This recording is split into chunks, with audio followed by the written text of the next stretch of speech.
Daryl Barnabo, directeur général du regroupement interculturel de Drummondville. Les réfugiés, peu importe le pays d'où ils viennent, déposent donc une demande comme personne réfugiée donc, auprès du Haut-Commissariat donc, aux Nations Unies. Dans le pays où ils sont ou dans lequel ils ont transité, dépendamment de l'événement, donc soit une guerre ou une épidémie ou peu importe, qui est menaçante pour leur vie. Pas nécessairement. Oui, comment dirais-je, un réfugié peut demander effectivement, dépendamment du pays ou des gens qui habitent déjà dans un autre pays, à ce moment-là, le processus va suivre son cours. Ce qui est important à comprendre, c'est que quand la demande est déposée, c'est principalement parce que leur vie est en danger et de la disponibilité que les Nations Unies donc, ont d'un pays à un autre, que ça va leur être proposé de déménager dans ces pays-là. Oui, en fait, nonobstant les Nations Unies ont des camps pour les réfugiés. Donc, ces camps-là sont sécurisés pour empêcher effectivement que ces personnes-là soient déjà, comment je dirais ça, persécutées, parce que c'est pour ça qu'ils deviennent réfugiés, concrètement. Alors, leur rôle va être de sécuriser ces personnes-là et de faire les vérifications nécessaires avant d'accepter ces personnes-là comme réfugiés à l'extérieur.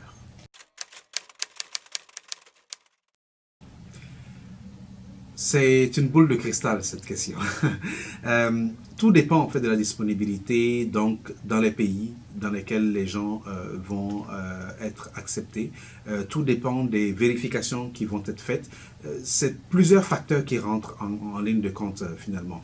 Donc je peux vous dire, écoutez, ça peut être autant de 5 ans à 10 ans, plus grand ou plus petit. Tout dépend en fait de l'urgence également, de la condition de vie des personnes. Donc il y a plusieurs facteurs qui rentrent. Donc il n'y a pas de réponse exacte à cette question-là. Alors, pour les réfugiés syriens, ce que nous avons eu comme information de ceux qui sont déjà arrivés, ceux qui sont là, ça faisait déjà 5 ans qu'ils étaient déjà dans des camps, attendant donc d'être, un minimum de 5 ans qu'ils étaient déjà là dans des camps, attendant donc d'être relocalisés. Les réfugiés qui sont acceptés au Québec, il y a plusieurs vérifications. On parle de la santé. Comment dire, la santé physique, la santé, bref, de ces personnes-là. On parle aussi des vérifications de sécurité. Donc, à savoir si ces personnes-là appartiennent ou non à des clans, des gangs, bref. Donc, tout ce qui pourrait représenter un risque, finalement, pour le pays d'accueil, ce sont des choses qu'on va aller vérifier avant d'accepter les réfugiés. Alors, le regroupement interculturel de Drummondville, comment nous nous préparons? Dès que nous savons que les réfugiés arrivent, pour nous, il est important déjà de connaître la provenance des personnes, la composition de la famille. Et de notre côté, c'est déjà d'informer tous nos partenaires, la santé, l'éducation, emploi, nommons-les, qui, eux, ces partenaires-là, vont mettre en place déjà toutes les formulaires disponibles qui doivent être remplis lorsque les personnes arrivent. Nous, c'est principalement aussi la question de logement qui va être important. Est-ce que nous avons le logement disponible pour que ces personnes-là puissent être hébergées rapidement? Donc, ce sont ces préparatifs-là qui vont être faits. Également, si la personne parle une autre langue, est-ce que nous parlons cette langue-là ou est-ce qu'il va falloir trouver des interprètes? Et aussi vérifier avec l'école. Est-ce que les enfants, quand ils vont arriver, est-ce qu'ils pourront être intégrés immédiatement? Donc, c'est toute cette préparation-là qui est nécessaire de faire avant donc, que les personnes arrivent chez nous. La priorité quand ils arrivent, pour nous, la priorité quand ils arrivent, c'est de leur trouver un logement. Tant qu'ils ne sont pas chez eux, vous comprenez qu'ils sont déjà dans un certain état d'esprit, avant d'arriver. Quand ils arrivent chez nous, c'est de sécuriser ces personnes-là. Et leur trouver un logement le plus rapidement possible permet à ces gens-là d'être chez eux. Quand on est chez soi, on peut effectivement commencer à trouver des repères. Donc, pour nous, c'est le logement qui va être le plus rapide à trouver pour ces personnes-là. Alors, qu'est-ce qu'on fournit aux réfugiés quand ils arrivent? Euh, Ils reçoivent, comment j'appellerais ça? Oui, un logement. Ils reçoivent aussi des vêtements de base, rapidement, des éléments de première nécessité. C'est-à-dire, imaginez une famille qui vient avec quatre enfants, par exemple. Enfin, quatre enfants, peu importe le nombre.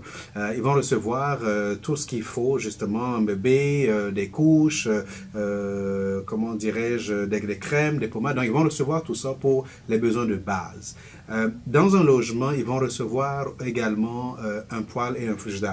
C'est important, ces personnes-là, peu importe qui arrive dans un logement, ça prend ça pour démarrer.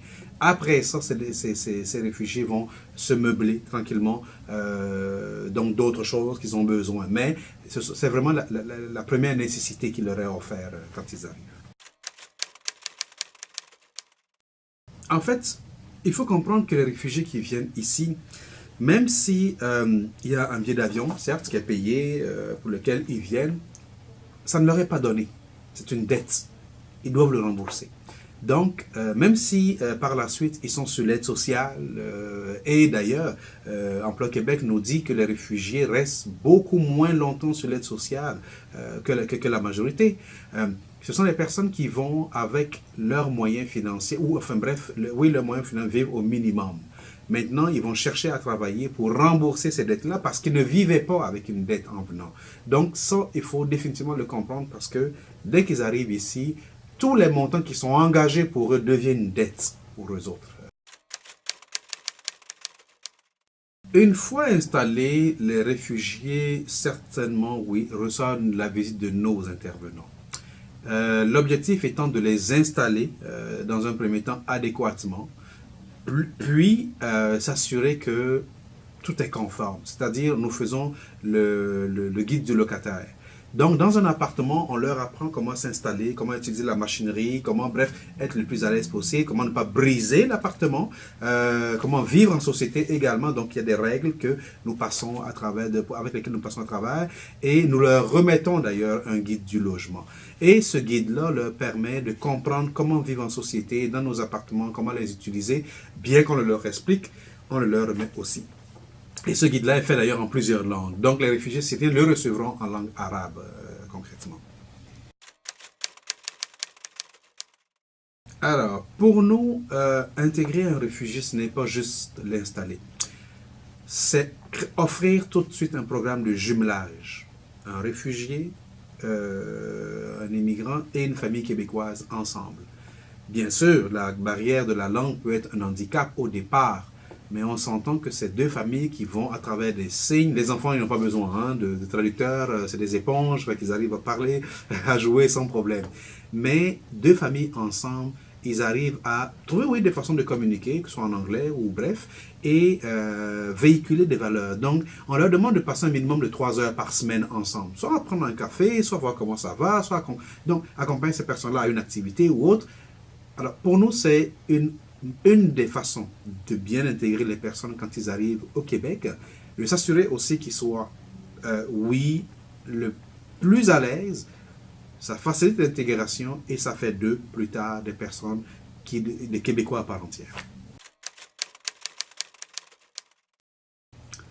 Voyez-vous, si on prend le cas des les réfugiés que nous avons eu la dernière année, plusieurs d'entre eux étaient des entrepreneurs, soit en maçonnerie, comme électriciens, des gens qui étaient à leur propre compte, qui avaient des commerces de détail, boulangers, pâtissiers.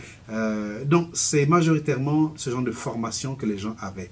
Au niveau de la scolarité, c'est, enfin, la moitié, je vous dirais, ont un secondaire 5, mais c'est plutôt des entrepreneurs qui vont venir et des entrepreneurs en construction ou dans le commerce donc, que nous recevons dans notre région. Et ça répond aussi aux besoins que nous avons en termes de population et d'intérêt à travailler plus tard dans un domaine qui les intéresse aussi. Alors, je vous dirais que les réfugiés syriens qui arrivent actuellement ne se connaissent pas. Donc, nous, ce que nous faisons, c'est nous ne les mettons pas ensemble. Nous les mettons plutôt avec la communauté québécoise tout de suite en partant. Drummondville, je vous dirais. L'objectif étant d'amener ces personnes-là à se débrouiller le plus rapidement possible. Avec le langage, des signes en anglais, ou côtoyer les voisins et autres. Nous ne voulons pas créer de ghetto. Donc l'objectif n'étant pas cela, nous séparons tout de suite les familles, pas les familles, pardon, les différentes familles et les mettons à plusieurs endroits dans la région. C'est très rapide. Je vous donne l'exemple de la première famille syrienne qui est arrivée à Drummondville. 2 semaines après, ils étaient déjà à l'école. Donc c'est vraiment très rapide. En même temps, on parle d'école, mais on parle plutôt à Drummondville de classe de francisation, donc de classe d'accueil. Donc, mais c'est assez rapide généralement. Les adultes, par contre, eux, vont intégrer le système scolaire en francisation. Ça pourrait prendre 1 à 2 mois, dépendamment donc du nombre de personnes déjà disponibles, des cours qui partent. Donc, il y a plusieurs facteurs aussi qu'on regarde là.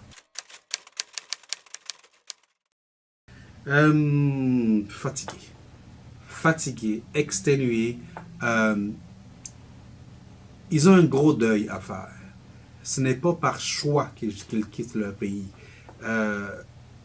Ils ont des rêves, celui d'offrir à leurs enfants un milieu convenable, d'offrir à leurs enfants une nouvelle vie. C'est un espoir, c'est un désir de donner une meilleure vie à leurs enfants. L'état d'esprit dans lequel ils sont actuellement, je vous dirais, c'est plutôt, oui, comme je dis, exténué, mais c'est plutôt une volonté pour eux de passer à autre chose, d'essayer de laisser le passé en arrière, passer à autre chose, d'avancer. Mais c'est pas évident, c'est réellement pas évident. Et ça se voit dans le visage de chacun d'entre eux. Ce qu'il faut comprendre aussi, c'est que les réfugiés qui arrivent dans nos régions sont un apport démographique, économique, social, culturel aussi dans nos régions. Les réfugiés syriens ou autres que nous avons actuellement, je prendrai l'exemple de ceux qui sont déjà arrivés. Ce sont des gens qui aujourd'hui contribuent, travaillent, ont des emplois, leurs enfants sont à l'école, on a un plus haut taux de diplomation que nous l'avions eu dans les années passées. Donc, ce qui est important, c'est que la population complète et nous travaillons ensemble à l'intégration de ces personnes-là. C'est la manière dont on va intégrer ces personnes-là qui va faire de ces personnes des Québécois à part entière, des personnes qui vont s'appuyer sur nos valeurs québécoises et être des personnes qui ont un sentiment d'appartenance à nos valeurs, qui vont contribuer que d'être isolés et de broyer, si vous me permettez l'expression, du noir, comme on dit. Donc, travaillons ensemble, effectivement, pour cet accueil qui va permettre à ces personnes-là de rapidement s'intégrer dans nos valeurs québécoises, de les épouser, de les adopter et d'en faire les leurs.